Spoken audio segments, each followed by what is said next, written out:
Dicromatismo sexual é uma forma de dimorfismo sexual em que machos e fêmeas diferem em cor e ou padrão. É presente em grande porção dos animais e estudado principalmente em aves. Apesar de ter sido documentado em mais de 120 espécies de sapos, nem sua função nem tampouco sua evolução são bem conhecidos. Nos sapos, diferenciamos entre duas classes brandas de dicromatismo sexual. No dinâmico, os machos passam por uma mudança de cor temporária que coincide com a época de acasalamento, e a duração varia entre as espécies em questão desde horas a dias ou semanas. No ontogenético, machos e ou fêmeas passam por mudanças permanentes de cor e ou padrões, geralmente no início da maturação sexual. O grau de diferenciação varia desde mudanças sutis no tom a mudanças dramáticas de cor e ou padrão. O dinâmico está presente em 31 espécies de 9 famílias e subfamílias, prevalecendo em Ranidae, Buffonidae e Ilidae. Por conta de seu caráter efêmero, provavelmente há um lapso de informações na literatura científica. O ontogenético aparenta ser mais espalhado taxonomicamente, estando presente em 92 espécies de 18 famílias e subfamílias, sendo a maioria de Hiperolidae, Buffonidae e Ilidae.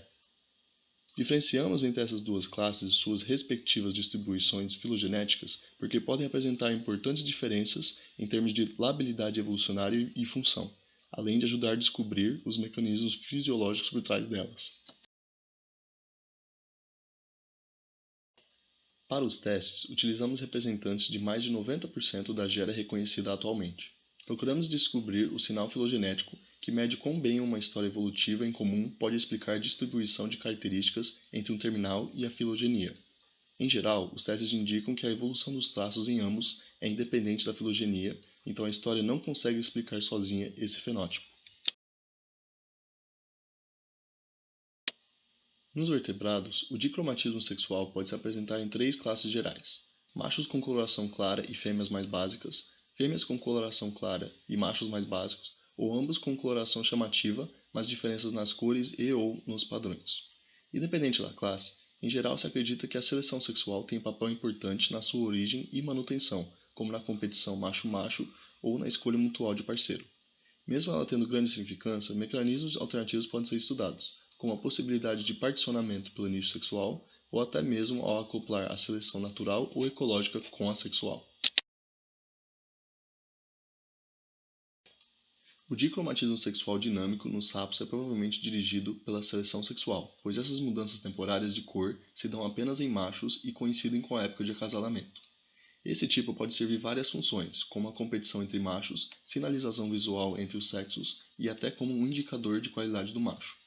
As funções podem variar bastante entre as liagens, de acordo com fatores como o modo de reprodução. A fisiologia por trás das mudanças temporárias pode também restringir a diversidade dessas mesmas.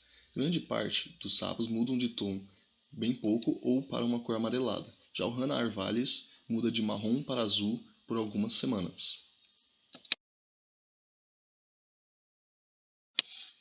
O dicromatismo ontogenético pode ser resultado de uma combinação de seleção sexual e natural.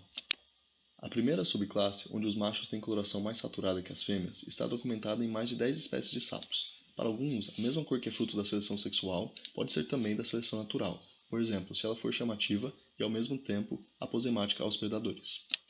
A segunda subclasse, onde as fêmeas são tão ou mais chamativas quanto os machos, está documentada em 35 espécies de Hiperolidae.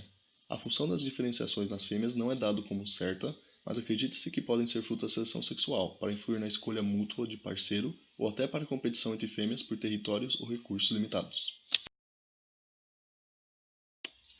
Em geral, nota-se que há vários dados sendo acumulados sobre esse grupo, mas sem conseguir descobrir os fatos por trás deles completamente. Devemos focar em estudos sobre como fatores ecológicos possam ser correlacionados com a distribuição global do dicromatismo sexual no sapo, como o tamanho do alcance da espécie e a quantidade de espécies no local pode provocar maior ou menor diferenciação para garantir o reconhecimento e a reprodução, como atua o particionamento pelo nicho sexual, uma vez que já for observado em outros vertebrados, e como se caracterizam os caminhos que ditam as mudanças, tanto nos dinâmicos quanto nos ontogenéticos.